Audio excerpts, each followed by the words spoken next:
আপনি কি জানেন আমাদের রাজ্যে গড়ে উঠেছে 90 লক্ষ এমএসএমই, যা প্রায় 1.4 কোটি মানুষকে কর্মসংস্থান প্রদান করেছে।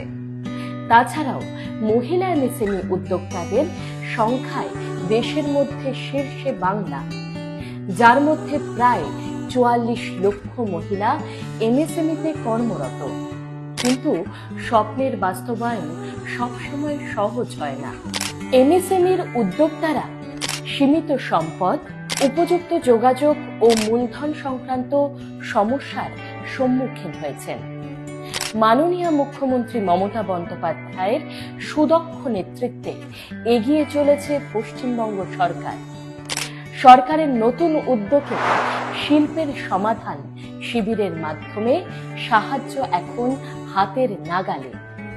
শিবির থেকে পাওয়া যাবে ব্যবসা সংক্রান্ত সমস্যার সমাধান, সরকারি প্রকল্পের সুবিধা লাভ, আর্থিক সহায়তা সম্পর্কে জানার সুযোগ। 2রা ডিসেম্বর থেকে 20শে ডিসেম্বর শিবিরগুলি আয়োজিত হবে বিভিন্ন শহর ও গ্রামীণ এলাকায়। শিবিরগুলিতে থাকবেন কৃষি, শিক্ষা, কারিগরি দপ্তর, ব্যাংকের আধিকারিকরা, যাতে আপনার সমস্যার সমাধান হয় দ্রুত এবং তৎক্ষণাৎ।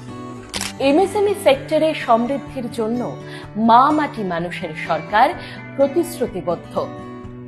এই শিবিরগুলি সকলের মতামত শুনবে এবং সচেতনতা প্রচার করবে। তাহলে অপেক্ষা কিসের? সময় এসেছে স্বপ্নগুলোকে বাস্তব রূপ দেওয়ার। আরো বিশদে জানতে আপনার নিকটবর্তী শিল্পের সমাধান ক্যাম্পে যান কিংবা wbmsme.gov.in ওয়েবসাইটে ক্লিক করুন। কারণ একসঙ্গে বাংলাকে গড়ে তুলছি আমরা, যেখানে ছোট শিল্পই পূরণ করছে বড় স্বপ্ন।